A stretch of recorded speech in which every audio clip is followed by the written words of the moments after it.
Veja no ICL Notícias, segunda edição. Chegou o trompetista. Supremo barra a fuga de Jair Bolsonaro. Sair do Brasil é a coisa mais fácil que tem. STF acusa ex-presidente de complô contra a soberania nacional. Com um pé na cadeia. Papuda, lhe espera. Boa estadia lá, valeu? Bolsonaro coloca a tornozeleira eletrônica. Está proibido de falar com filho e de acessar redes sociais. Suprema humilhação. Pendrive no banheiro. PF faz apreensões na casa da família. Encontra dólares e petição contra Alexandre de Moraes. Poxa, eu sempre guardei dólar em casa. Salvem o papai. Filhos, Eduardo e Flávio, imploram por ajuda de Trump contra a decisão do STF. Libera o Bolsonaro porque o filho dele tá aqui me enchendo o saco. Liberta meu pai, liberta meu pai. O ICL Notícias, segunda edição, está no ar.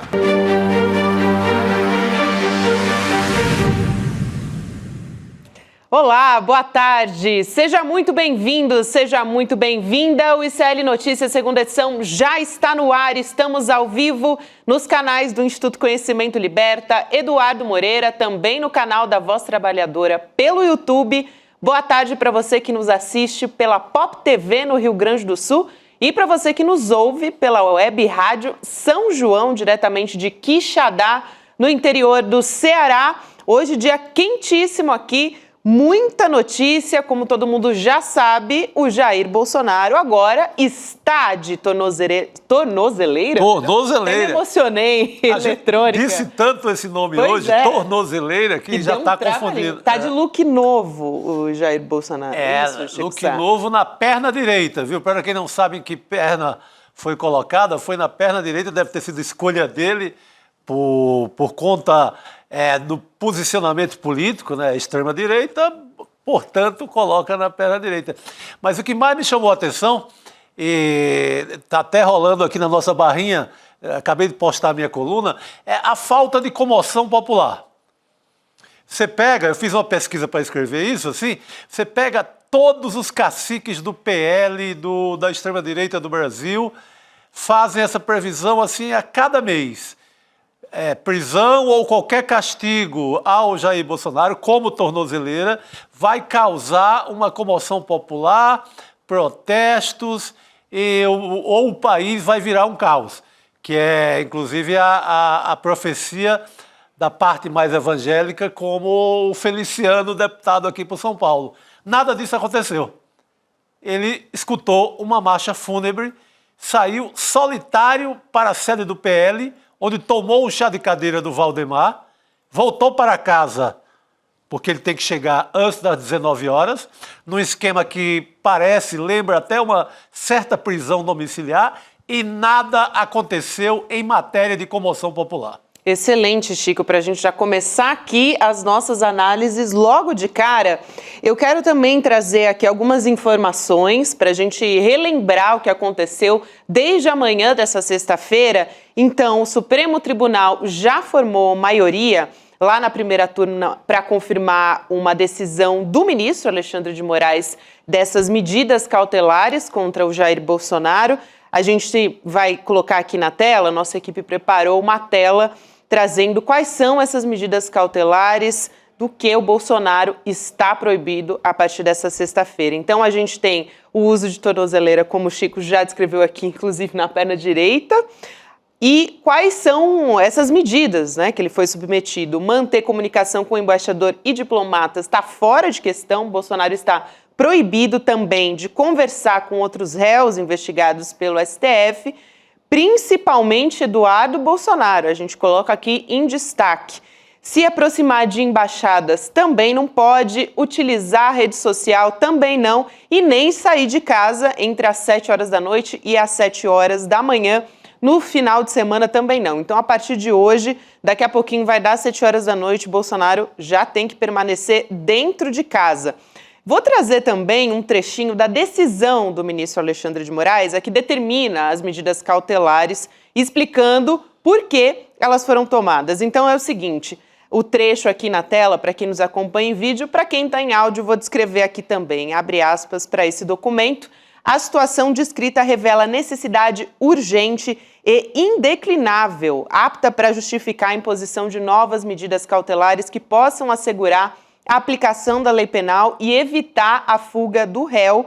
Fecha aspas. Posso trazer mais um trechinho aqui, Chico? Por favor. Porque o Moraes, ele diz que o Bolsonaro confessou também a atuação criminosa quando ele condiciona, isso aconteceu ontem, até citei aqui um pouquinho mais cedo, ele condiciona o fim do tarifaço à própria anistia. Então, ele coloca como condição para o final do tarifaço, para essa medida que o Donald Trump determinou, né, a respeito dos 50% contra o Brasil, a ele conseguir escapar da prisão, ter uma anistia. Então, abre aspas, a conduta do réu Jair Messias Bolsonaro, em tese, caracterizadora dos crimes de coação no curso do processo, obstrução de investigação de infração penal que envolva organização criminosa e atentado à soberania. Isso é importante, ele diz. É tão grave e despudorada que na data de hoje, em entrevista coletiva, no caso na data de ontem, sem qualquer respeito à soberania nacional do povo brasileiro, à Constituição Federal e à independência do Poder Judiciário, expressamente confessou sua consciente e voluntária atuação criminosa na extorsão que se pretende contra a justiça brasileira, aí aqui em caixa alta, condicionando o fim da taxação, da sanção, aqui ele está falando da medida dos Estados Unidos, do governo Donald Trump, à sua própria anistia. Vamos direto, Chico Sá, para a resposta do Jair Bolsonaro hoje, conversando com jornalistas. Quando a operação estava acontecendo, ele fez um papel de vítima, falou como ele está se sentindo humilhado diante dessa situação. Vamos assistir. Nada me coloca num plano golpista que não existiu, nem os outros. E por que a suspeita de fuga do senhor, Bolsonaro? A suspeita é um exagero. Poxa, eu sou ex-presidente da República, tenho 70 anos de idade. Suprema humilhação. Suprema humilhação. É engraçado que agora ele recorre à idade dele, né? Na hora de abusar de tudo. E eu queria chamar a atenção para outro ponto do Alexandre de Moraes, que é quando ele cita o Machado de Assis, uma crônica de 1877 do Machado de Assis, para falar da questão da soberania, né? O Xandão fala, citando o Machadão, a soberania nacional é a coisa mais bela do mundo, com a condição de ser soberania e de ser nacional. Coisa que com o Bolsonaro não acontece de forma alguma. Mas a gente vai ter aqui o professor Castro Rocha, que é o nosso mestre em literatura. Isso. E ele vai entrar mais nessa história. Vamos deixar o Machadão para o Castro Rocha.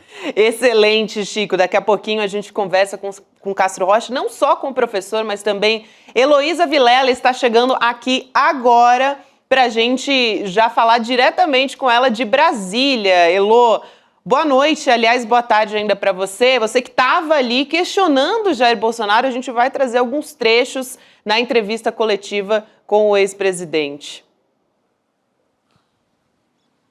Bom dia eu já dei hoje no ICL, agora eu te dou boa tarde, sei que vou dar boa noite também. E vale muito a pena, né, Gabi? Hoje vale muito a pena. Vou só te pedir um favor, Gabi. Você vai me reservar o direito de ler um trecho da decisão do Flávio Dino no momento que você achar que deve, Com né? certeza. Mas a gente pode falar de como esse dia começou. Temos aqui, Elô, a gente falou da formação de maioria. Agora há pouco, um pouquinho antes de você entrar com a gente, essa formação de maioria na primeira turma, confirmando essas medidas restritivas do ministro Alexandre de Moraes. E, em um dos trechos, o Flávio Dino ele fala sobre o Jair Bolsonaro prejudicando a economia brasileira, com a finalidade de se livrar do processo que ele está respondendo no STF. A gente tem até um trechinho aqui, pode ler o seu trecho, não sei se é o mesmo que eu tenho aqui, mas fica à vontade, Elô, já vamos partir para esse assunto. É possível até que seja, né?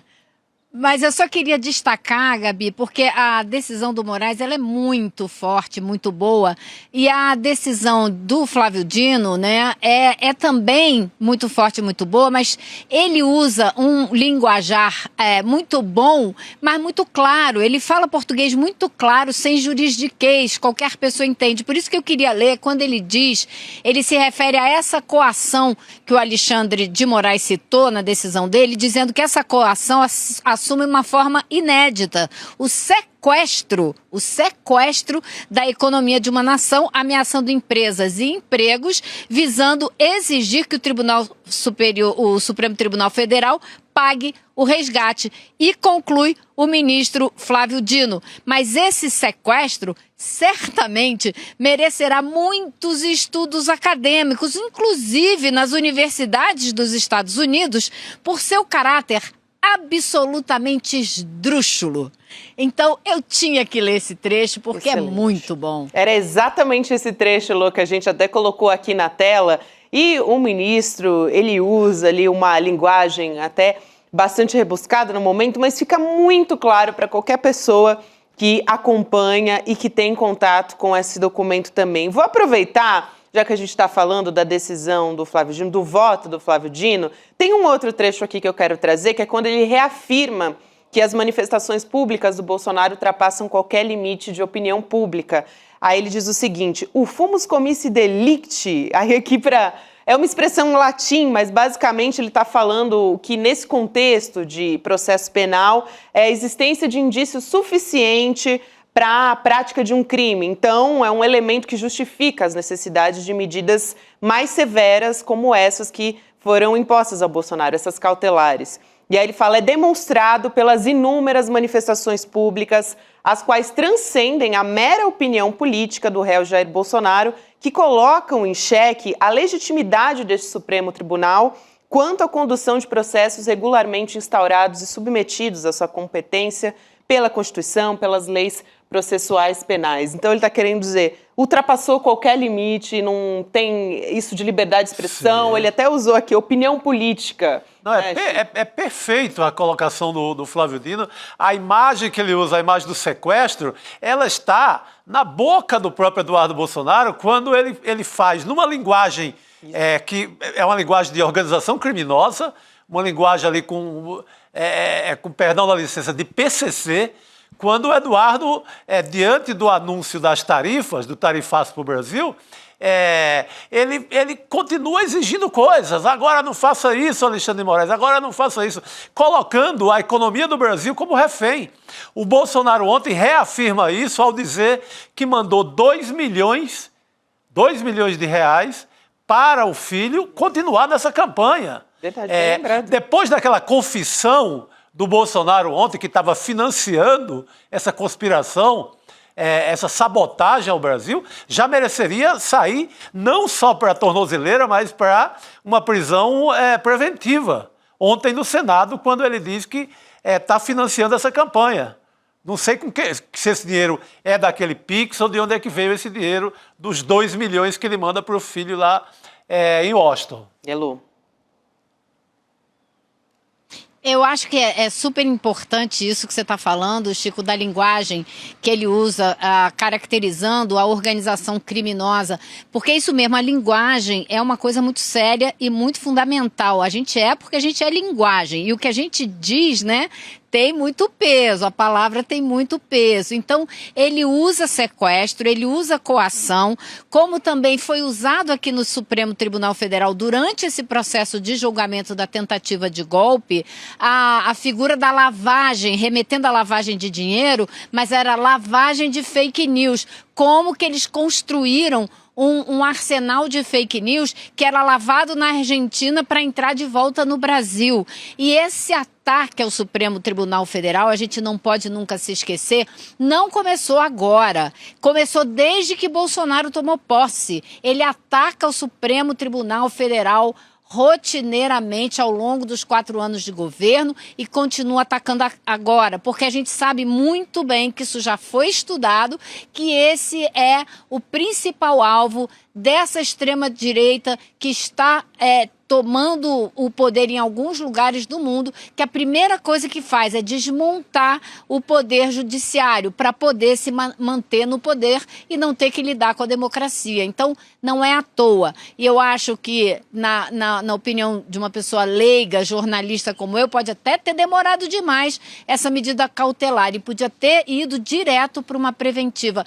Mas eu acho que o Supremo Tribunal Federal está tomando todos os cuidados para que não seja acusado, né, de passar do ponto. Agora, foi curioso também isso sair hoje, essa medida cautelar do Bolsonaro, no momento em que o Congresso está completamente vazio, porque ontem já não tinha ninguém lá, começou o recesso, os políticos foram todos embora, vão ficar 2 semanas fora, e o PL foi ao Davi Alcolumbre e ao Hugo Mota, presidente do Senado e da Câmara, respectivamente, pedir que cancele esse recesso e mande todo mundo voltar na segunda-feira. Por que será que eles queriam? Primeiro, para tentar passar alguma moção contra o Supremo e segundo, para ter quórum, para ter um mínimo de gente lá para poder fazer coletiva em defesa do Bolsonaro. Só que não adiantou nada, porque o presidente do Congresso disse nada feito, o recesso continua. Recado dado, então. É, o mesmo Congresso que não votou, embora tenha havido algumas promessas, não votou também a anistia. Então, um Bolsonaro enfraquecido politicamente. Ele não teve nada do que queria até agora. Tanto que vai para uma forçação de barra com o Trump, via tarifas e esse sequestro do qual fala o Flávio Dino. Mas ele não obteve também, em momento algum, anistia. Ele não tem, por parte do Supremo, ele não desperta o medo no Supremo, para nesse momento pensar, não, tem o Trump, não vamos mexer com isso, vai causar um rebuliço no Brasil. Não, tá aí, a medida do Xandão é tomada hoje. Aliás, com o cuidado de submeter ao pleno virtual do tribunal. Então, com todo o cuidado jurídico, não prevalece nada do que o Bolsonaro quer politicamente até hoje. Além da falta de comoção popular também, que eu falei. Outro ponto que eu acho importante... Vai lá, Elu.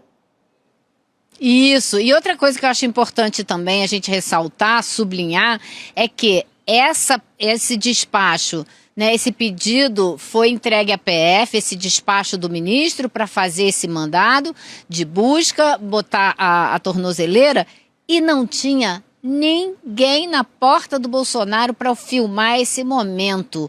Foi às 7 horas da manhã, sem que a imprensa soubesse, sem estardalhaço, sem espetáculo. Foi tudo de uma maneira discreta. Claro que chegou uma hora que a gente descobriu e correu para o lugar onde ele ia colocar a tornozeleira, mas isso já eram quase 10 horas da manhã. Então não teve essa palhaçada que a gente viu durante aquele processo esdrúxulo da Lava Jato, para aproveitar o adjetivo que o ministro Flávio Dino nos deixou hoje na decisão, no voto dele. Aliás, Elo, já que você falou sobre a operação, eu quero aproveitar para dizer o que foi apreendido na casa do Jair Bolsonaro. A gente preparou uma tela para ficar também mais fácil para as pessoas visualizarem. Para você que nos ouve também, os itens apreendidos pela Polícia Federal. 14 mil dólares em espécie. A gente vai ter novidades ao longo do programa a respeito disso. Vamos trazer aqui em reportagem. 8 mil reais em espécie.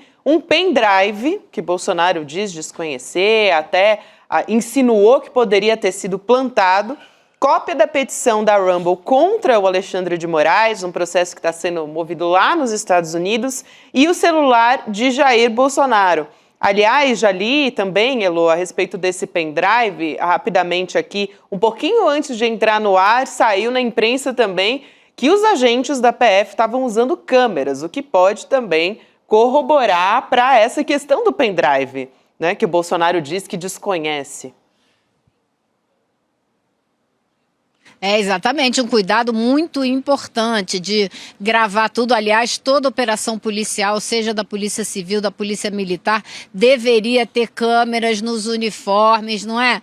Tá aí uma prova da necessidade até para a proteção dos policiais numa ação como essa, para eles mostrarem exatamente o que aconteceu e não ter nenhuma dúvida, para não poder vir com conversinha como ele estava tentando falar que foi plantado, né, que ele não conhece.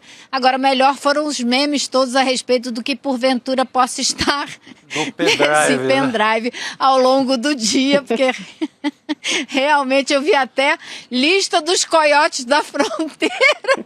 Meu Deus, e foi a Elô que perguntou. Foi a Elô que perguntou sobre o pendrive, né? A gente tem a fala do Jair Bolsonaro, não tem aqui falando justamente a respeito disso? A pergunta da Elô, vamos trazer aqui para nossa audiência, vamos lá. Que pendrive era esse na casa do senhor, no banheiro da sua casa? Que pendrive era esse no banheiro da sua casa? Ele dá uma olhadinha ali para Elô, localizando ele não responde, né? É, exatamente. Ele insinua que é plantado. Olha com cara de mal, viu, Chico? Ele olha com cara de mal. Ele tentou localizar você ali, né? Agora... Vai lá, Elô. No meio daquela muvuca, né? Porque eu tava ali quase enforcada pelos braços dos colegas no meu pescoço. Mas eu devo dizer que eu ouvi a voz do Guga lá atrás, né? E o pendrive, e o pendrive? E como eu tava muito perto, eu tive a oportunidade de dar sequência e levar a pergunta da equipe do ICL, né? Que pendrive era esse? Ele não gostou não, mas ele nem respondeu também. Mas ele falou o dia inteiro, gente. Ele não pode usar a mídia social, ele não pode sair de casa depois das 7 da noite até às 6 da manhã do dia seguinte, não pode encontrar com o embaixador, mas reclamou na entrevista ali na porta, né, já com a tornozeleira. Ele disse, eu tinha até um almoço com os embaixadores que me convidaram, agora eu não vou nem poder ir. Eu falei, puxa vida, coitadinho, né? Que pena, né? Sorte dos embaixadores que não vão ter que ouvi-lo, gente. Fala sério. E na arrogância dele, ele aproveita e fala que eu falo com mais embaixadores do que o Itamaraty. Quer dizer que falava mais do que o Mauro Vieira, que é o chefe do Itamaraty. Então, na arrogância louca, querendo passar que o Brasil está isolado agora e com ele... Curioso, porque na gestão dele, o Itamaraty vira um páreo internacional, né? Gente, naquelas visitas a Nova York, ia comer cachorro-quente, não participava de reuniões para trazer dinheiro para o Brasil, para trazer novos contratos, nada, sabe? Aí vem com esse papo agora. Lu. Não, tem que ouvir isso, realmente ele falar disso, que ele fala com mais embaixadores do que Itamaraty e falar que o Brasil está isolado como nunca. Olha, realmente, a dor de cotovelo que esse senhor deve ter de olhar para o presidente Lula e ver a projeção internacional que esse presidente tem, ele deve ficar enlouquecido, né? Deve ficar enlouquecido, porque ele já só consegue conversar com 2 ou 3. Aliás, ele falou, se eu tivesse, sei lá como ele expressou isso, mas que se ele tivesse no poder, ia ser que nem na Argentina, o Milei, que aí ia tá bom, porque aí não ia ter sobretaxa aqui para o Brasil e tal. Realmente, porque no governo a gente dele tem que tomar muito sal de fruta. Foi incrível, né, Elô, durante o governo Bolsonaro, a relação com os Estados Unidos. Nossa, uma maravilha. Uma maravilha. Né? E a economia, a imagem que ficou foi a fila do osso. Em plena capital do agro, né, na região do agro, no centro-oeste, fila de osso. Essa é a imagem da economia. E se ele usa como referência... Como exemplo, a economia do Milei na Argentina... Que está enfrentando protestos neste momento. Hoje, a rua Buenos Aires lotada de protestos contra a economia do Milei, que é uma desgraça. O que tem de argentino caindo fora... Não, e eu vou... Tá um absurdo. E eu vou te falar uma coisa, Chico. Eu estava muito próxima dele e eu olhava para ele e a coisa que eu mais pensava era... vítimas da Covid, as pessoas que esse homem deixou morrer porque não quis tratar, falando que a economia não podia sofrer. Agora a economia brasileira pode sofrer à vontade se for para evitar que ele vá para a cadeia, né? Uma pessoa, um ser humano. Mas as milhares de pessoas que ele deixou morrer sem oxigênio, sem vacina, dizendo para todo mundo não usar máscara, reabre a economia na marra. Olha, eu só pensava nisso enquanto eu olhava para a cara dele e pensava na próxima pergunta, sabe? Aliás, falando em próxima pergunta, eu posso trazer mais uma aqui da Elô. A gente falou sobre a apreensão de dólares. O Jair Bolsonaro também respondeu a uma pergunta a respeito disso. Então a gente tem esse trecho aqui, vamos colocar essa fala. Vamos lá. Dólares, presidente, cerca de 14 mil dólares. Tem mais ou menos 14 mil dólares. Era pra que esses dólares? Poxa, eu sempre guardei dólar em casa, pô. Todo dólar que pego lá tem o recibo do Banco do Brasil. O senhor queria fugir do declarado, presidente? O dólar em casa está com o recibo do Brasil que eu tirei corrente ano. Declaro o ano que vem no imposto de renda. Dólares em espécie, Elô.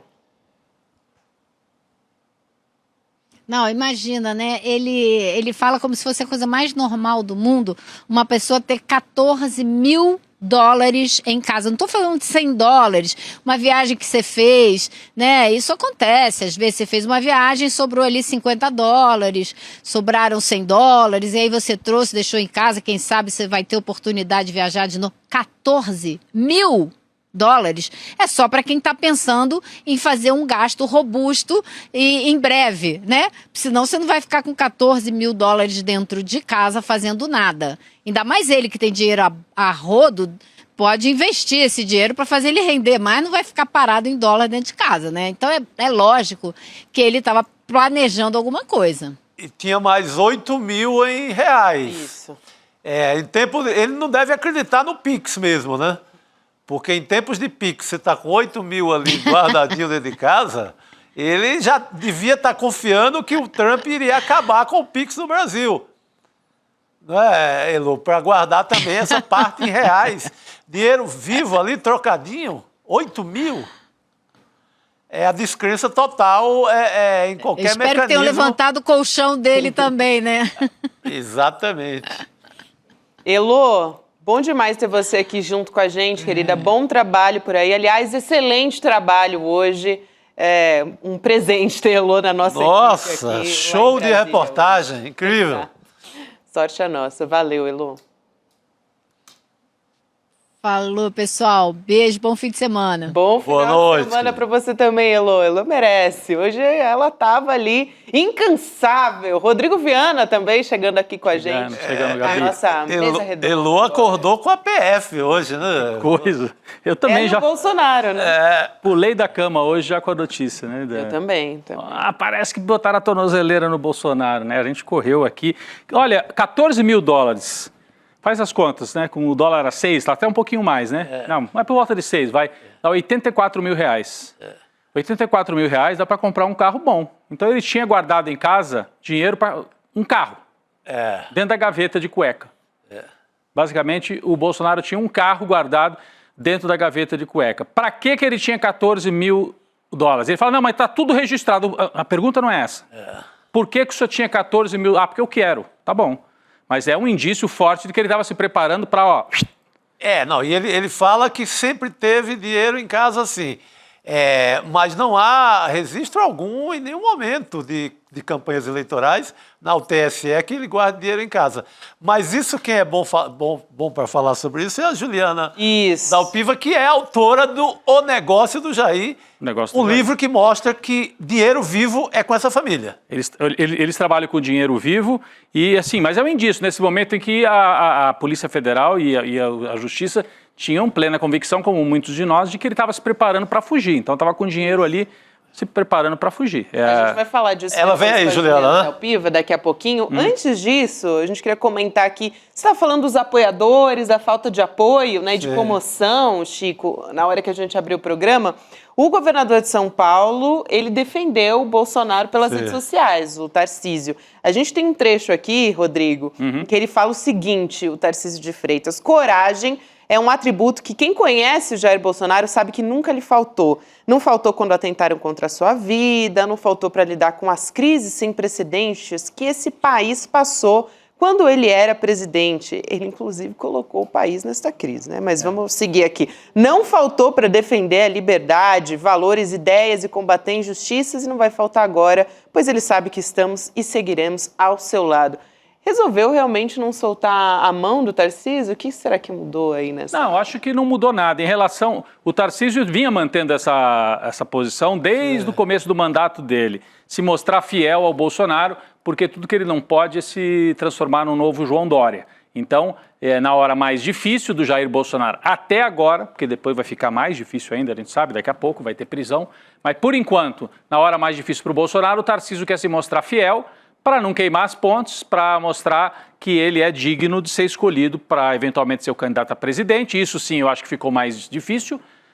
E também governador, porque depois da atrapalhada que o Tarcísio fez nas últimas semanas, ele estava correndo o risco de perder o apoio do bolsonarismo também na eleição para governador. Se o Bolsonaro decidir lançar alguém da família dele, a Michele, porque o Eduardo agora estão dizendo que nem volta para o Brasil mesmo, mas que seja a Michele, é capaz que ele queira lançar um candidato a governador em São Paulo fechado com a família, e não o Tarcísio.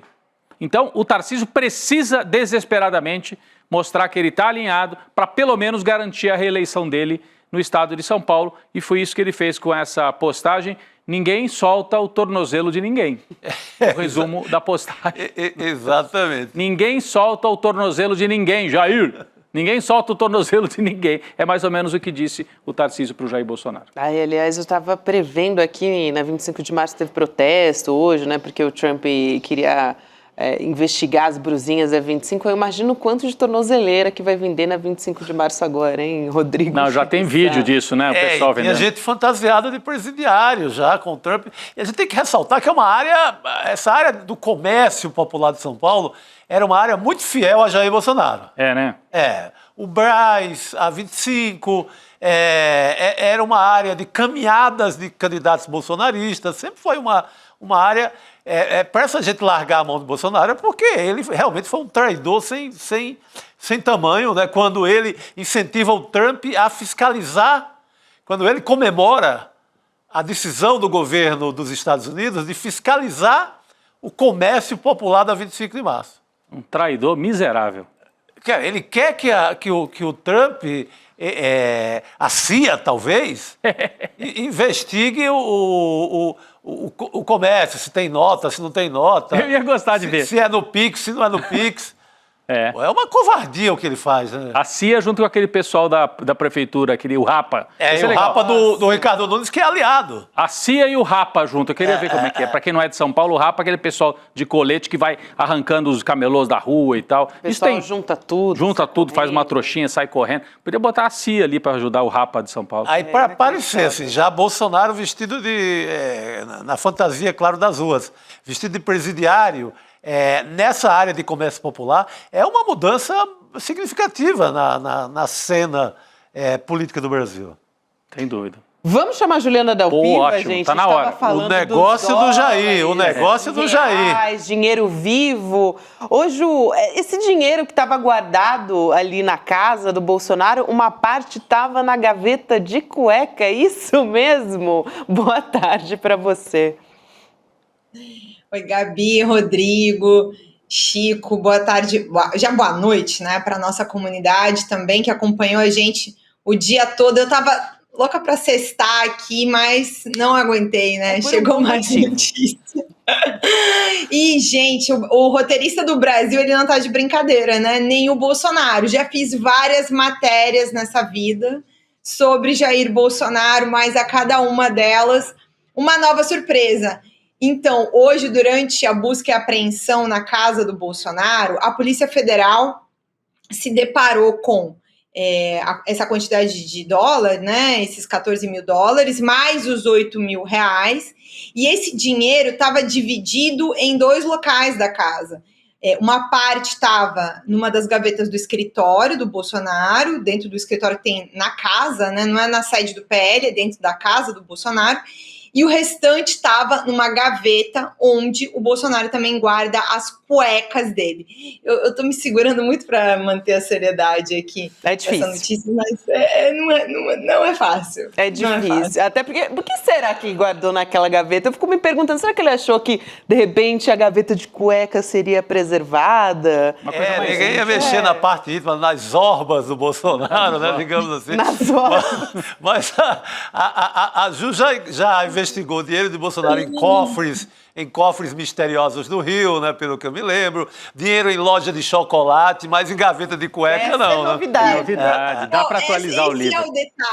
Esse é o detalhe, né? Eu tava aqui, então, assim, além dessa questão do encontro, deixa eu trazer a parte mais crucial da investigação, que é importante, né? Esse dinheiro, esses 14 mil dólares, como que ele surge? A Polícia Federal já sabe mais ou menos a origem. É o Pix das campanhas de 2023. O Bolsonaro fez vários saques da própria conta dele em dólar. Esse é também um aspecto que agora vai para a investigação, né? Ele tinha muito dinheiro em real, ele optou por sacar em dólar.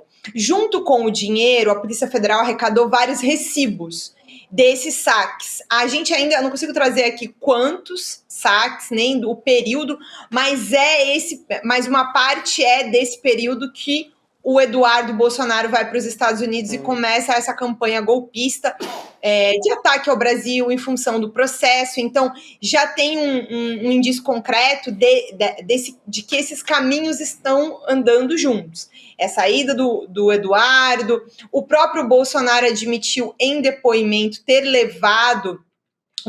enviado 2 milhões de reais para o Eduardo nos Estados Unidos, e ele também estava fazendo esses saques. E uma outra informação que já tinha falado de manhã, ao longo do dia fui perguntando para saber mais detalhes, o Bolsonaro já tinha sido alvo de pelo menos 2 buscas e apreensões entre 2023 e o ano passado. Em nenhum momento ele tinha dinheiro em espécie com ele, muito menos dólar. E o Igor também subiu pra gente, o meu querido Igor Mello subiu na coluna, uma matéria completa dando conta de que é mentira, né, a informação do Bolsonaro de que sempre teve dinheiro, dólar em casa. Não, ele nunca declarou nenhum valor em dinheiro, e ele tinha que declarar esses valores. E como o Chico está lembrando aqui, eu mesma já me deparei com vários relatos do uso do dinheiro em espécie pela família Bolsonaro, de modo ilegal, né, para pagar despesas de modo ilegal, para pagar imóveis, enfim, e aí uma prática da família, do Bolsonaro, dos filhos. E aí eu já tinha ouvido falar sobre cofre, sobre caixa de sapato com dinheiro. Agora, na gaveta de cueca, realmente, essa é a primeira vez. E eu juro para você, Chico, a minha pergunta para a fonte, inclusive, foi essa: tinha um cofre na casa?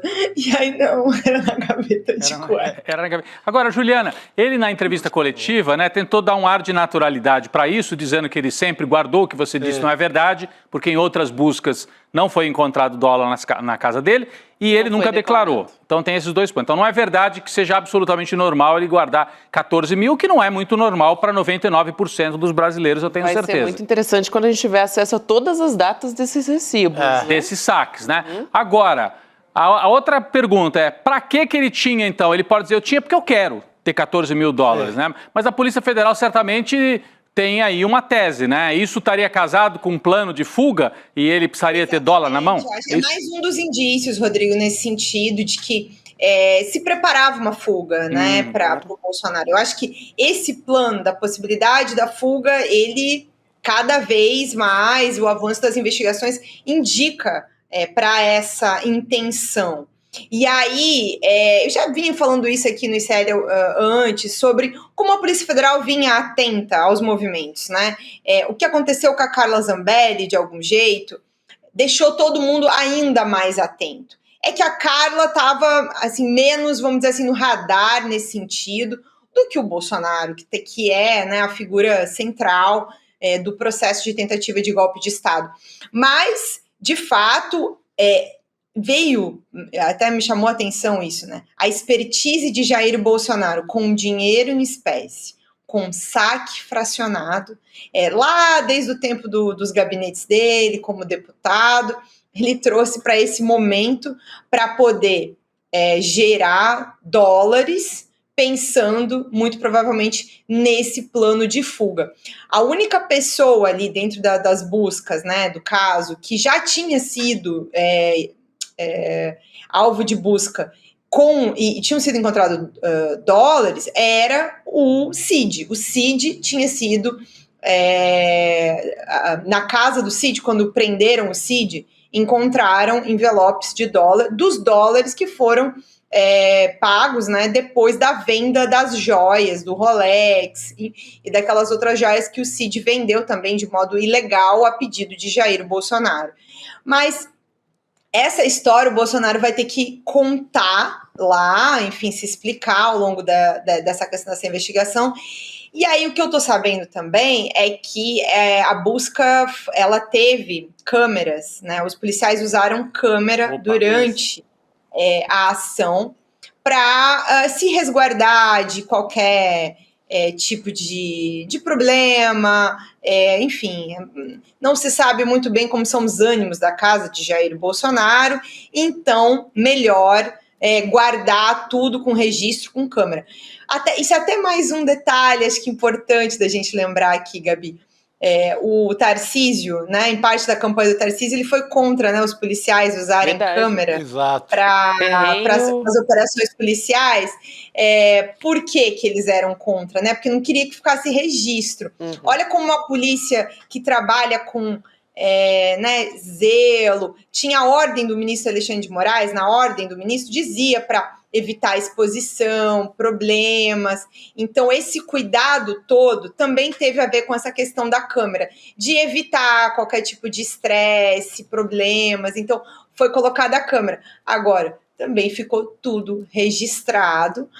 A minha dúvida agora é se isso vai realmente para os autos ou não, mas teve essa questão aí, encontraram esses dólares na gaveta de cuecas de Jair Bolsonaro. Eu tô até agora, essa questão, assim, quando chegou, eu fiquei assim, gente, mas ele é ex-presidente da República, né? A gente tem essa notícia hoje, né? Um ex-presidente da República com tornozeleira eletrônica, plano de fuga, tentativa de golpe de Estado, e aí, enfim, não sei exatamente o valor, né? Mas uma quantidade considerável desses 14 mil dólares numa gaveta de cueca. E eu não quero imaginar além da gaveta. Ju, você estava falando do pendrive e depois sobre essa questão das câmeras. Eu acho super importante porque vai, de repente, se o Bolsonaro continuar insistindo nessa insinuação, por enquanto é uma insinuação de que esse pendrive foi plantado, que ele desconhece esse pendrive. Sim. Seria super importante, então, a gente ter a informação a partir de toda essa gravação que os agentes da Polícia Federal fizeram durante essa operação na casa do Bolsonaro e que até relataram que o Bolsonaro e a Michelle estavam nervosos, né, ansiosos durante esse trabalho da Polícia Federal. Agora, não sei se a defesa do Bolsonaro também vai embarcar nessa tese, porque até agora só disse que demonstrou indignação, né? Enfim, o de praxe, o que a gente já espera da defesa. Os fatos, né? A verdade não é o forte de Jair Bolsonaro. Então, assim, nenhuma surpresa em que ele vá negar a obviedade do encontro, das coisas em casa. Só que aí ele vive um pouco, né? O discurso dele é da realidade paralela. Então ele vai falar o que ele quiser.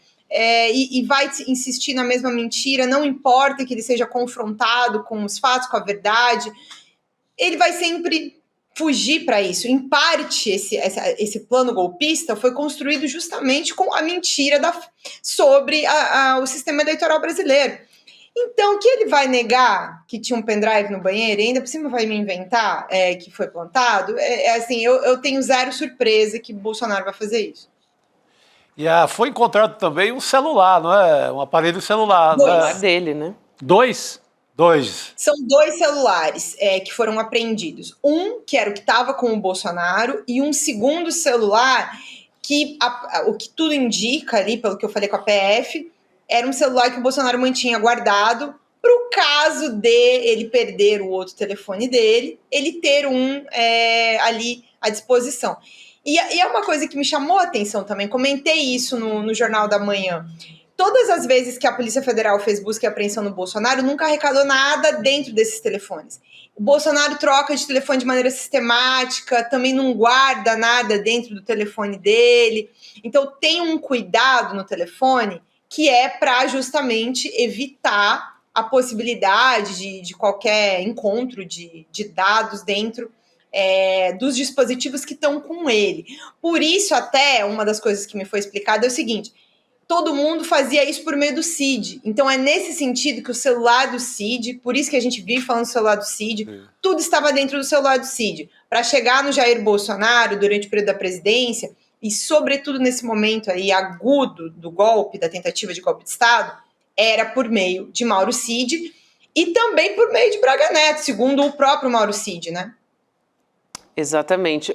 Ju, tem mais uma coisa que eu queria saber com você rapidamente, porque tem umas outras informações que a gente quer avançar aqui também, mas eu queria saber se essa operação da Polícia Federal pegou ali, na verdade a decisão do ministro Alexandre de Moraes que motivou a operação pegou as suas fontes de surpresa. Você que tem conversado com elas ao longo dessa semana, com o avanço do tarifaço e, por consequência, também o Eduardo Bolsonaro e o próprio Jair falando abertamente sobre essa condição para ter uma anistia, enfim. Então, como é que foi essa movimentação? Gabi, eu acho que essa decisão não foi uma decisão simples para o ministro Alexandre de Moraes, nem para a PGR, nem para a Polícia Federal. Então, tudo isso foi mantido sob muito sigilo. E acho que só hoje de manhã é que, na medida em que os mandados foram sendo cumpridos e a notícia foi se espalhando, é que isso ganhou contornos, né, públicos, mas tudo foi trabalhado nos últimos dias com muita atenção e preocupação também com novas medidas dos Estados Unidos para cá, né, com relação, tem a questão do tarifaço, mas também tem uma expectativa de sanções ao próprio ministro Alexandre de Moraes e aos seus familiares. Então, tudo foi feito assim com muito cuidado e muito zelo, até para a própria decisão do ministro fala o tempo todo sobre preservar a imagem, não fazer espetacularização. Então, eu diria que todo mundo que não estava diretamente envolvido com o cumprimento dos mandados e com a decisão foi surpreendido nessa manhã de 18 de julho de 2025, que entra aí para os nossos anais de mais um dia histórico que vivemos no Brasil. Estou um pouco cansada dos dias históricos do Brasil. Dia histórico. É muito dia histórico. É um momento histórico, né, nesse país. É isso. Ô, Rodrigo, outra coisa assim interessante de a gente trazer aqui é um posicionamento do Flávio Bolsonaro, uma postagem, na verdade, que foi feita na rede social dele, lá no X, e que depois ele apagou. Ele estava citando o tarifaço do Trump, né? Depois também a operação contra o Bolsonaro. E essa publicação, assim, ela foi vista por muita gente, inclusive o print é eterno, isso é muito importante.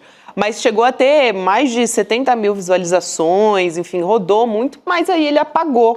A gente traz o print aqui na tela para comentar com a Ju a respeito disso. O Flávio Bolsonaro diz: o justo seria Donald Trump suspender a taxa de 50% sobre importações brasileiras e meter sanção individual em quem persegue cidadãos e empresas americanas, viola liberdades, usa o cargo público para violar direitos humanos e implodir a democracia de um país para satisfazer seu próprio ego. São muitas camadas aqui. Muitas. Até direitos humanos na boca de Flávio Bolsonaro é uma coisa, talvez, uma das únicas vezes na vida que a gente vai ver isso acontecer também, né? Ô, Gabi, pode colocar de novo a postagem aí que ele apagou, só para a gente chamar a atenção. A gente tem como colocar isso aí, ó. O justo seria o Donald Trump suspender a taxa de 50%. Concordo. Essa primeira parte é o ato falho dele. O que seria justo? Justo é o Donald Trump suspender a taxa de 50% sobre importações. Depois ele fala, meter sanção individual. É um palavreado que não é de senador. É de, eu não sei se é de malandro, se é de pessoal ali que lida com o baixo clero da polícia no Rio de Janeiro, sabe? Não é de um senador da República. Agora, quem persegue cidadãos, viola liberdades e usa o cargo público para violar direitos humanos, eu conheço um que faz tudo isso. Chama Jair.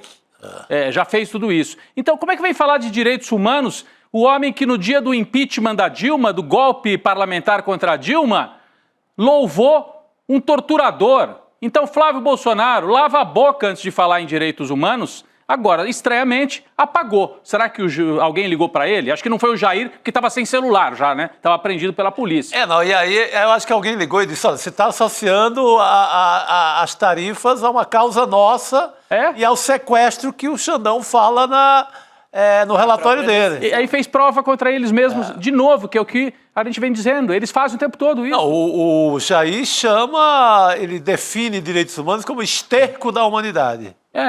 Quem procura osso é cachorro, não era ele que tinha isso colado lá na Direitos humanos é o esterco da humanidade. Então agora ele vai reclamar, ele vai querer usar os direitos humanos numa ação que corre, segundo todos os trâmites, ninguém está pendurando no pau de arara como eles faziam na época da ditadura, nem na cadeira do dragão para torturar, nem dando choque elétrico, como fazia o Ustra, inclusive torturando gente na frente dos filhos menores de idade, né?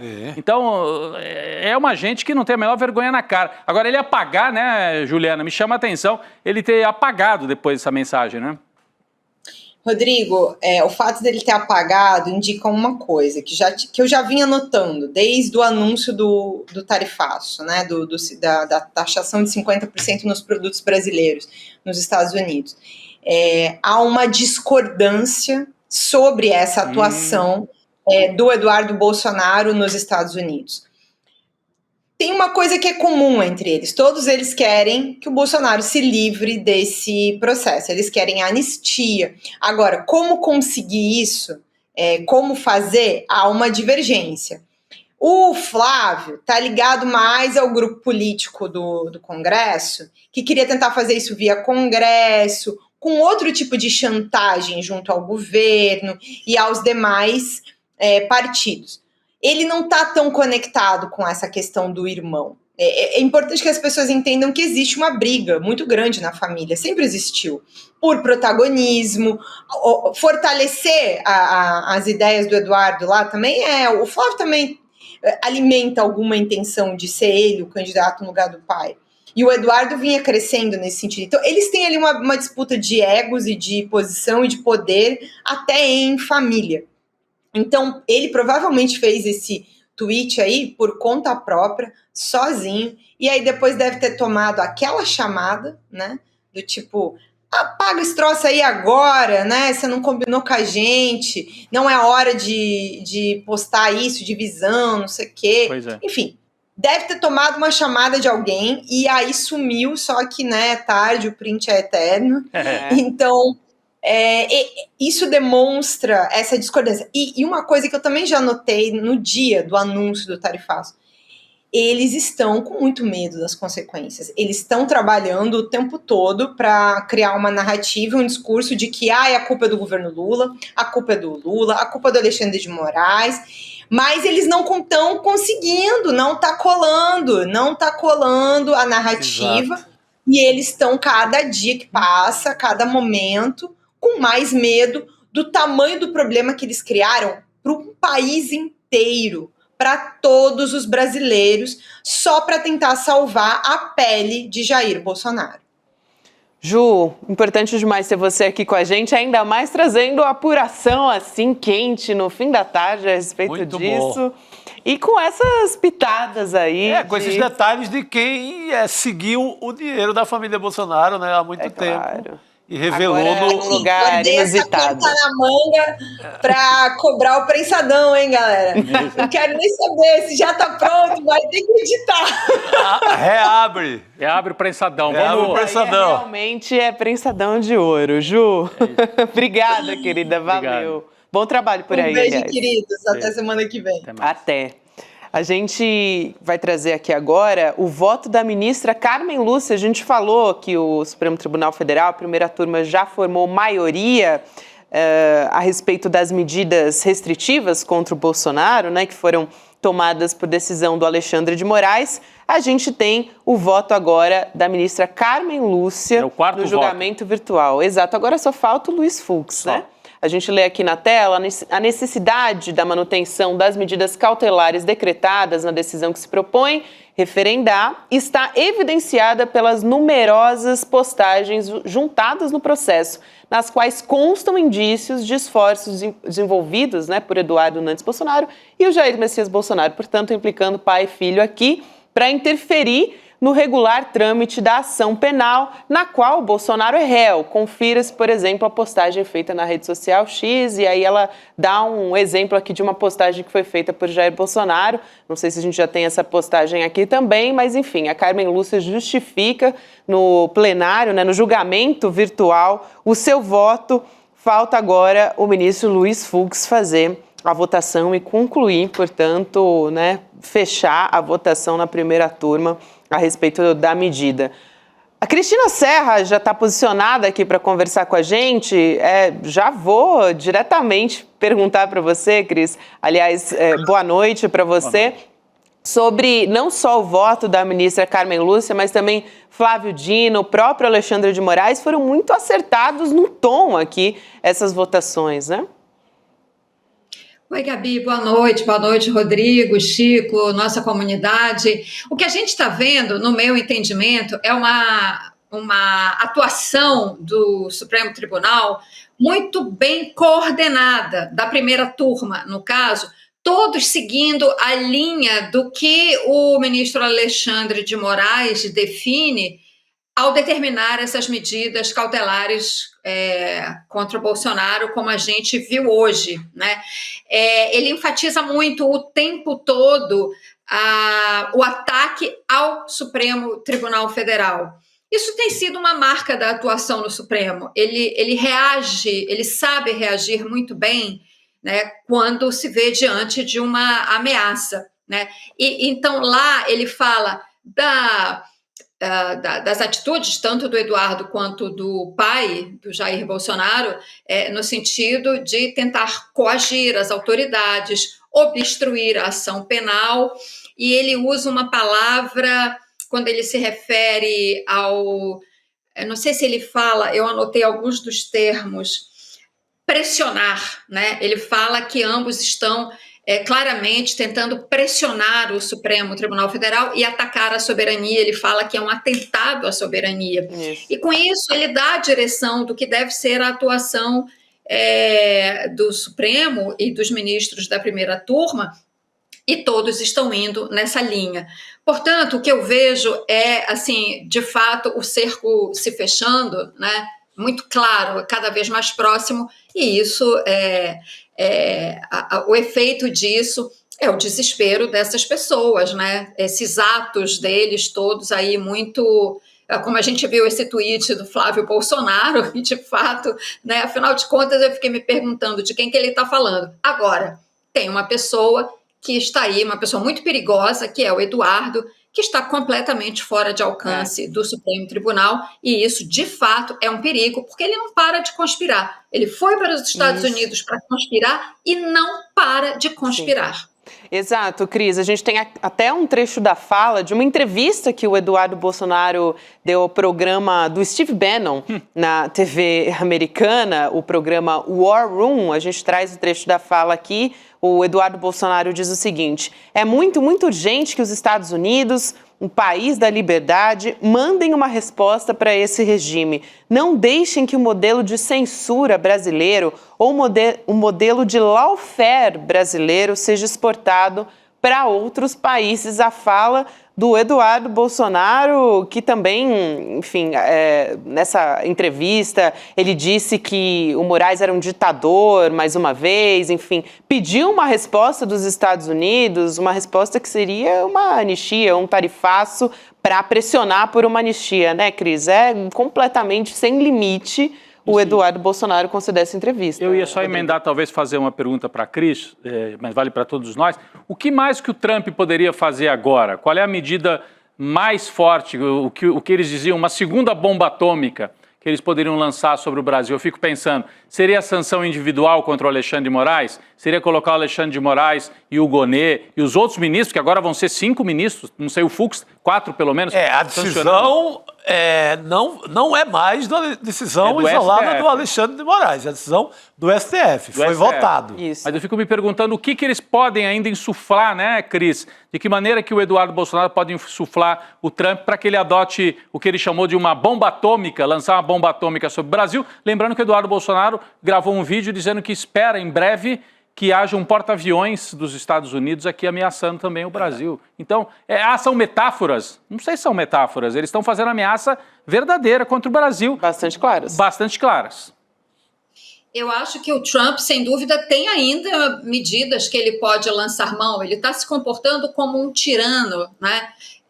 Inclusive, o Lula falou isso com todas as letras e a porta-voz dele reagiu, mas isso é fato. E acho que sim, ele pode... É difícil dizer, né, gente? Assim, ele vai fazer isso. O que a gente pode dizer ele pode fazer isso. Ele tem medidas ao alcance da mão. Resta saber se ele vai dobrar a aposta, né? Se ele pretende esticar ainda mais a corda nessa relação com o Brasil. A resposta do Lula, falas do chanceler também, do Mauro Vieira, têm sido impecáveis, né? A postura do Lula, né, ao falar da soberania brasileira, a fala dele ontem, né, ali você vê o que é um estadista, né? A reação do governo brasileiro está perfeita, está no tom. Agora, como é que o Trump reage a isso e reage a essas medidas de hoje, né? Quando a gente vê que, de fato, está muito perto, falta praticamente cumprir o prazo das alegações finais, né, das defesas, junto à primeira turma, e marcar o julgamento. A gente sabe, né? Tudo está indicando que vai acontecer. Eles lá também sabem. Seja como for, o Trump tem medidas, ele tem um arsenal à disposição dele, sim. Ele pode impor sanções, sim, individuais, e pode tomar medidas contra o país, contra o Brasil. Resta saber se ele, de fato, vai querer esticar a corda. Agora, esse personagem, Eduardo Bolsonaro, atuando em dobradinha com o neto do último ditador brasileiro, o neto do Figueiredo, esse Paulo Figueiredo, de fato, eles têm uma capacidade de criar dano, sabe? Enfim, de insuflar o governo americano e personagens, pessoas do governo americano que têm influência sobre o Trump, que a gente já conhece, está aí o que o Trump fez, né? Aumentar as tarifas dessa forma, as cartas, as manifestações, tudo que ele tem dito. Então, de fato, olha, eu digo assim, eu tinha dúvidas quando o Eduardo Bolsonaro foi para os Estados Unidos, eu tinha dúvidas do que ele seria capaz de alcançar, não do que ele é capaz de fazer, ele é capaz de tudo. Mas eu tinha dúvidas se ele realmente conseguiria, né, criar articulações, conexões, enfim, a ponto de levar a isso que a gente está vendo agora. Ele mostrou que tem essa capacidade. Isso é muito perigoso e ele está, como eu disse, ele está fora de alcance, ele não volta para o Brasil, porque sabe que seria preso ou, no mínimo, alvo de medidas semelhantes como essas que a gente viu hoje com Bolsonaro, né? Mas, enfim, ele está livre, leve, solto para continuar, né, atentando contra a soberania do país, né, coagindo, como diz a ordem do Alexandre de Moraes, né, coagindo e tentando obstruir a ação penal em curso no Supremo. Então, assim, a gente tem, no meu ponto de vista, um ambiente ainda instável, né?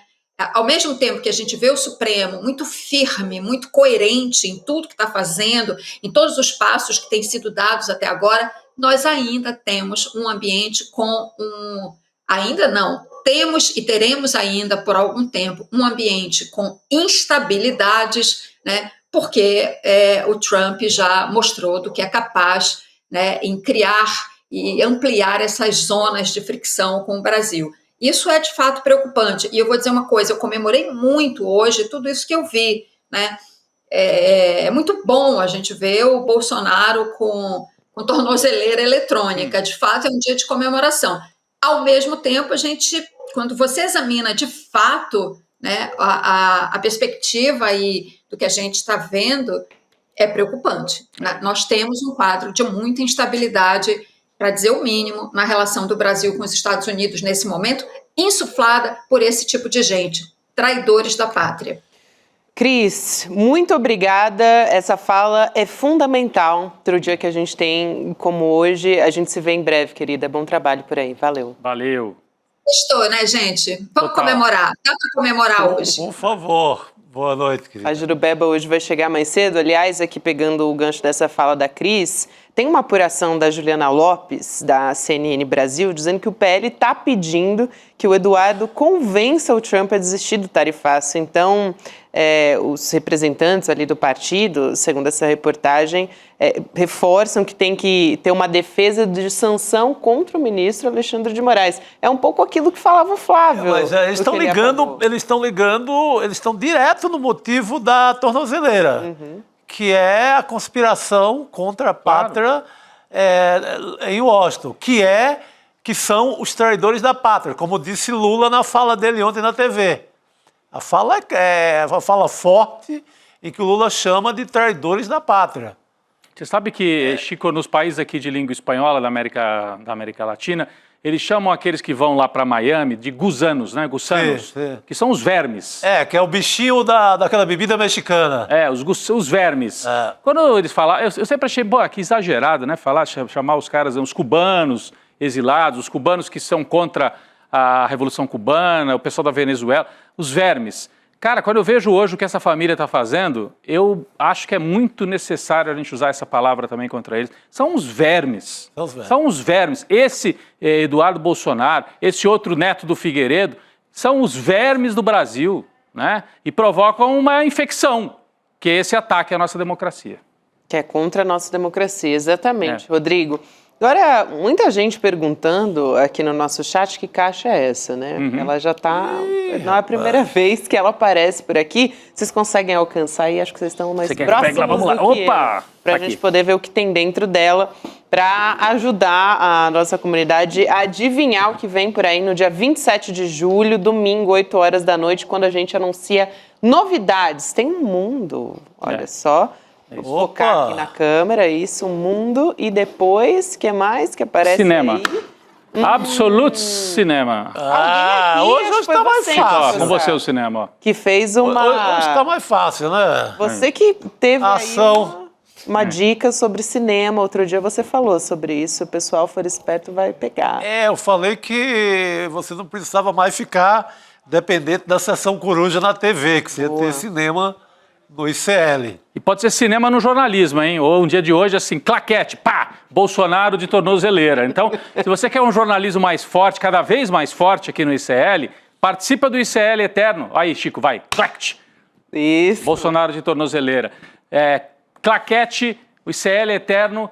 Você participando, você vai ter entretenimento, você vai ter aí projetos novos na área de educação e um jornalismo cada vez mais forte. A gente passou o dia com uma audiência espetacular, né, Gabi? Sim. E se você participar e ajudar cada vez mais a gente a crescer através do ICL Eterno, que o Edu anuncia no dia 27, isso vai ficar cada vez melhor, gente. Nós vamos ficar com cada vez mais força para fazer esse jornalismo mais aqui. Equipe, mais reportagem, mais investigação. Vamos assistir o trecho da fala do Eduardo Moreira? Vamos lá. Vamos lá.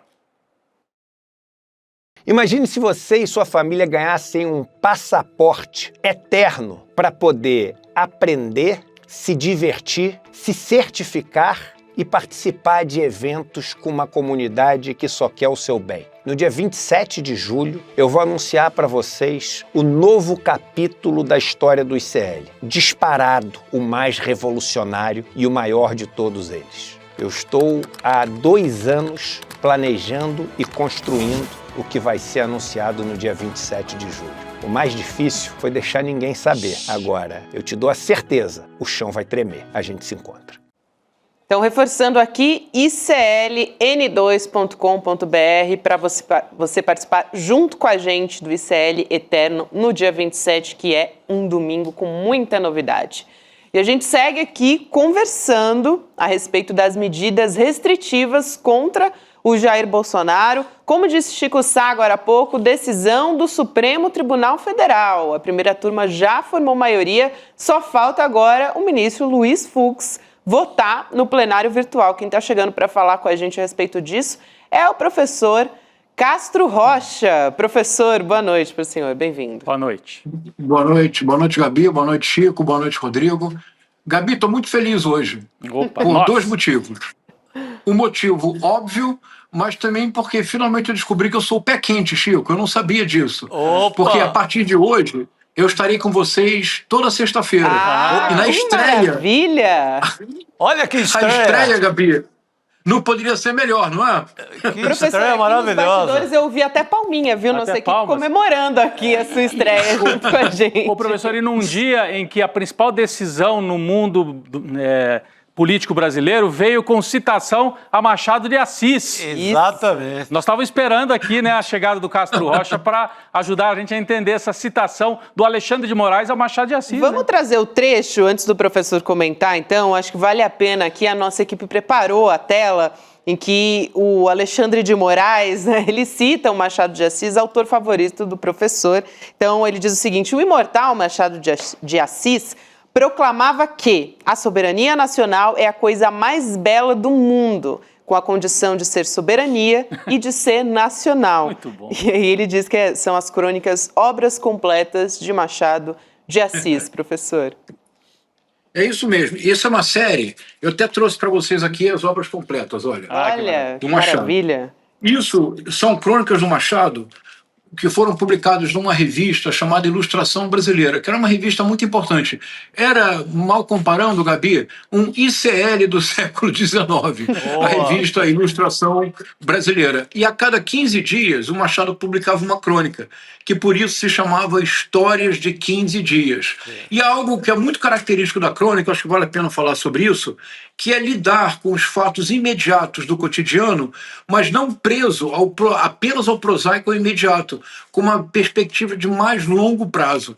E dos cronistas brasileiros do século XIX, nenhum fez isso com a força do Machado de Assis. Há crônicas do Machado do século XIX que ainda hoje são absolutamente reveladoras.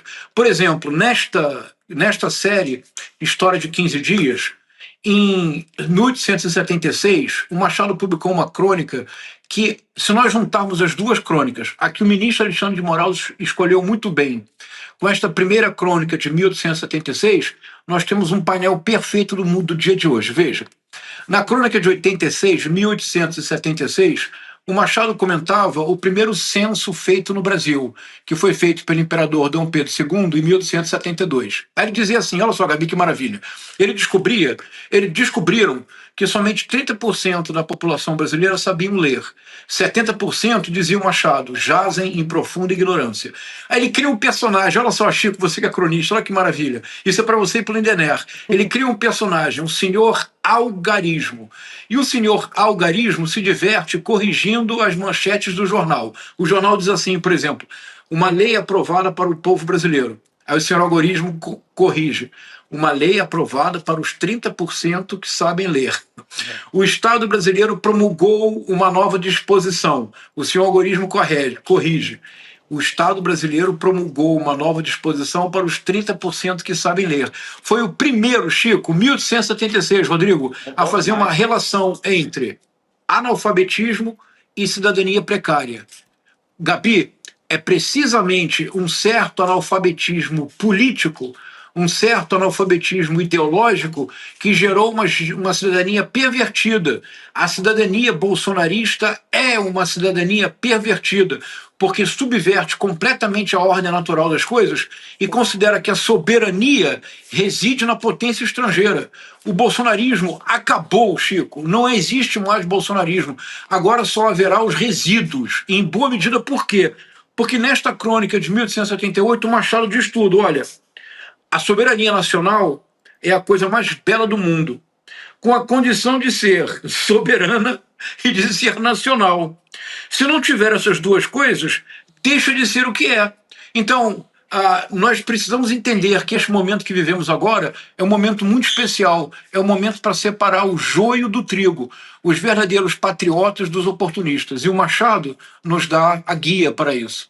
Nossa, o ministro Alexandre de Moraes, então, ele foi certeiro. Não é só o professor que é um amante do Machado de Assis, né? Ele foi numa chave ali de leitura do bolsonarismo, que é essa ideia de patriotismo, de soberania, e vai e mostra a falsidade de uma ideia que é fundadora do bolsonarismo, que é uma ideia muito importante dentro da enganação bolsonarista.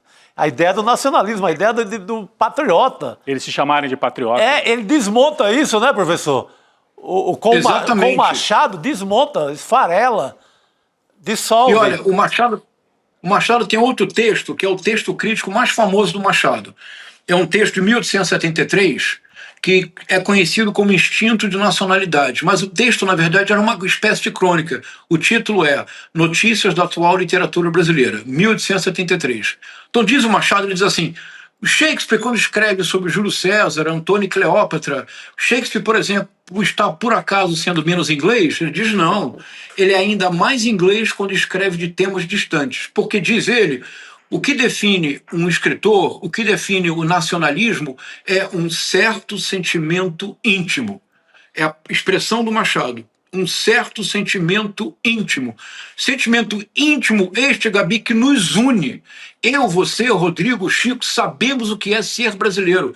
Temos diferenças, posições contrárias, gostos que não se repetem, não importa. Existe um núcleo duro mínimo. Esse núcleo duro mínimo é o seguinte: Chico, se os Estados Unidos invadissem militarmente o Brasil, eu tenho certeza que nós quatro íamos para as ruas lutar contra o exército americano. E não seria um heroísmo isolado, seria um certo sentimento íntimo, profundo, que nos une. Este certo sentimento íntimo falta completamente ao clã Bolsonaro. Que aparece, por exemplo, quando o Pix é atacado. Pois agora, é. essa semana. Não está né? entendendo Todos nada. Todos os brasileiros se posicionam praticamente todo mundo da mesma maneira, né? Não, e hoje a resposta que veio pelas redes também ao fato do Bolsonaro usar a tornozeleira eletrônica, né? Quantidade de memes, de vídeos, a criatividade brasileira, isso também faz parte desse sentimento brasileiro. Aliás, eu vi um que faz referência ao Lula, né? Acho que a nossa equipe separou aqui, não é um meme daqueles parados, mas é um vídeo meme. Convidando o... Olha aí, ó, eu não vou falar, vamos assistir, vamos lá. Ah, não tem o áudio, mas o texto é: duvido o Bolsonaro gravar um vídeo desses agora. Então, Bolsonaro, mostra o tornozelo agora. Não dá. Então, esse é um vídeo, enfim, usando as meias do Lula, né, para tirar esse sarro do Bolsonaro, né? Ele está com um pezinho na cadeia. E é o mostrando pezinho... os tornozelos do presidente Lula. O Lula né? exibe os seus tornozelos. As meias e tal, para quem nos ouve. Para quem está só nos ouvindo. É o Lula exibindo os seus tornozelos, as suas meias coloridas ao longo de vários momentos aí, em várias oportunidades. No pé de meia, no anúncio do pé de meia, da Frida Kahlo, do Corinthians também, enfim, as meias famosas do presidente Lula, né, meias divertidas. Então mostra o tornozelo agora, Bolsonaro, é mais ou menos por aí. E Rodrigo, isso é ainda mais importante, porque nós devemos lembrar que ofereceram para o presidente Lula, quando ele já estava há mais de 400 dias preso, ofereceram ao presidente Lula prisão domiciliar se ele aceitasse usar a tornozeleira eletrônica. Você se recorda da resposta do presidente Lula? Ele disse: não troco a minha dignidade pela minha liberdade, ficarei até provar que sou inocente. Se o presidente Lula, Chico, Gabi, se ele tivesse colocado uma tornozeleira, se houvesse uma imagem do presidente Lula com tornozeleira, ele não teria vencido as eleições de 2022. Eis aí a diferença profunda entre um homem íntegro, dono de si mesmo, um Otelo, literalmente dono de si mesmo, sabendo que é inocente, um estadista, e um covarde como Bolsonaro, que na primeira oportunidade aceita colocar a tornozeleira para não ir para a prisão e deu a entrevista sugerindo, cometendo outro crime. Não sei se certamente vocês comentaram aqui durante o dia. O Bolsonaro deu várias entrevistas sugerindo que a Polícia Federal teria plantado pendrive no banheiro. Vocês viram isso? Sim. Falamos disso aqui. Falaram com certeza, não é? Quer dizer, é um novo crime, que é uma atribuição caluniosa e mostra a covardia profunda do Bolsonaro. A minha perspectiva é que nós estamos vivendo agora um momento muito importante, potencialmente é um ponto de virada. Eu espero muito que a partir de agora o governo não fique mais nas cordas, que o governo tome a iniciativa de aprovar o fim da escala 6x1, o fim da imposto de renda para quem ganha até R$5.000, que o IOF vá à frente. Esse é o momento de não mais recuar. E se me permitem, eu estou falando muito, né, pessoal? Tá ótimo, professor. Tá ótimo. Uma coisa muito importante, é muito importante do ponto de vista simbólico e do ponto de vista efetivo, a decisão do ministro Alexandre de Moraes. O Trump, mais uma vez, deu uma declaração desastrosa, absolutamente irracional, sem nenhum lastro na realidade, exigindo que o julgamento acabasse de imediato, como se fosse um ultimátum. Qual foi a resposta da justiça brasileira? Para ele, Trump, que é um fanfarrão, nenhuma. A resposta foi, como se diz em linguagem jurídica, nos autos. Ficou comprovada a tentativa de obstrução da justiça, tornozeleira eletrônica, isto é, em lugar de arrefecer o processo do ex-presidente Bolsonaro, o Supremo Tribunal Federal mostrou que vai enfrentar o Trump nas armas que forem necessárias e agudizou o processo. Do ponto de vista simbólico, foi muito importante a ação do ministro Alexandre de Moraes. E, além de tudo, Chico, citando o Machado de Assis, ele é nosso ídolo agora. Sim. O professor, a gente está acompanhando, a nossa equipe, a Carol Souza está assistindo aqui ao vivo a entrevista que o Eduardo Bolsonaro está concedendo à CNN. E ela destacou algumas falas gravíssimas que eu vou trazer aqui agora. Primeiro, ele nega que os Estados Unidos ofereceram asilo, falou que o Trump é maior que o Alexandre de Moraes e está incitando os empresários a irem contra o presidente Lula. Mas olha só, vou entrar aqui nas falas graves. Eduardo Bolsonaro diz que não haverá eleição em 2026, que se resolverem a crise institucional, ele recupera a popularidade em 2 dias, acho que ele está falando aqui do pai, Jair Bolsonaro, e pior ainda, diz que se o Brasil virar uma terra arrasada, pelo menos me sentirei vingado. Que isso, gente? É o Thanos. Ele disse isso? É. Agora, Mas olha, essa entrevista está em andamento, professor, e ele diz que a elite brasileira tem que pressionar o Alexandre de Moraes e que o Trump não vai reconhecer a eleição sem a participação do Jair Bolsonaro. Eles estão preparando um novo 8 de janeiro. Então, quando ele fala no porta-avião, ele está pensando realmente numa coisa igual a 64, que quem chega primeiro são os navios ali que chegam em costa em Pernambuco para tirar o governador Miguel Arraes logo de circulação e começar o golpe de Estado de 64. Então são vermes mesmo, são os gussanos. Os nossos gussanos são esses aí. É o Figueiredo, Alan dos Santos, Eduardo Bolsonaro e essa gente que de fora para dentro tenta torpedear a democracia brasileira nesse momento, professor. E se existir alguma dúvida de que ele esticaria essa corda, né, professora? Está esticando a corda, está pedindo mais. Eu acho que a nossa única resposta possível, eu acho que do ponto de vista do presidente Lula e do governo, é necessário firmeza, mas serenidade.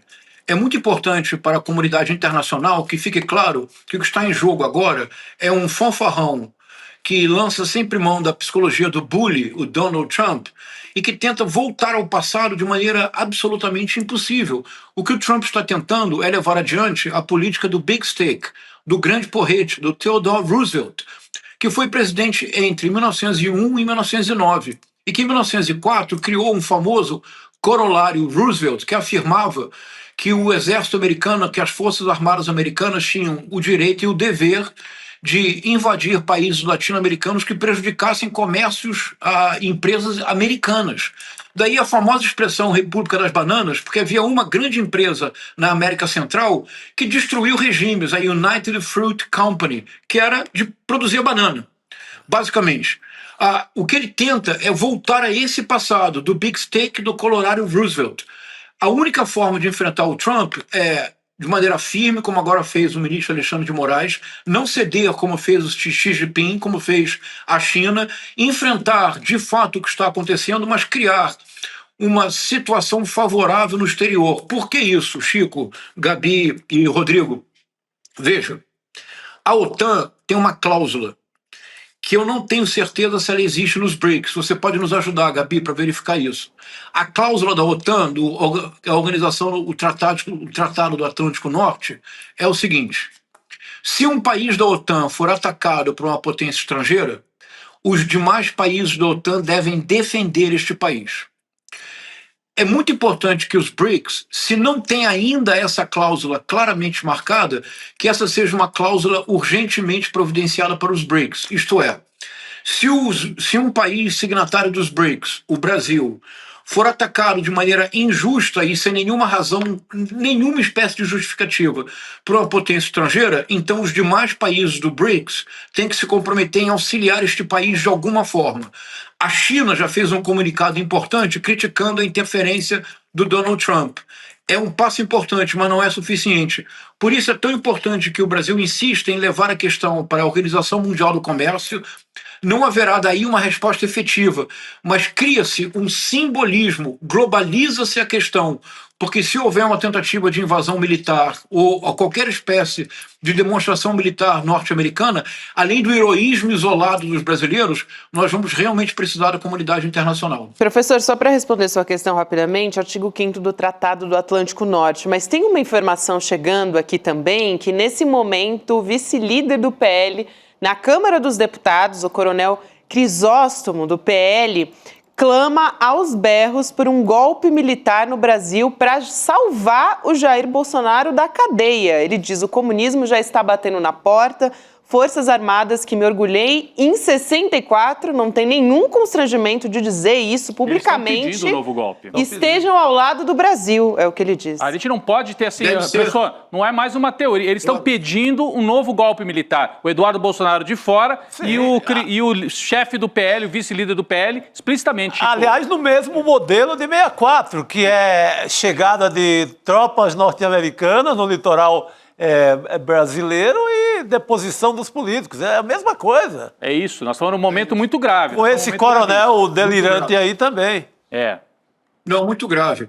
E é curioso, para a nossa audiência, há um ponto muito importante nessas manifestações, que são tresloucadas. E esse deputado, deputado Crisóstomo, deve de imediato ser representado no Conselho de Ética, no Supremo Tribunal Federal, e deve rapidamente ser cassado. Mas, importante, Rodrigo, Chico e Gabi, é muito importante perceber que toda movimentação bolsonarista consiste em dizer que o julgamento é injusto, de acordo? Sim.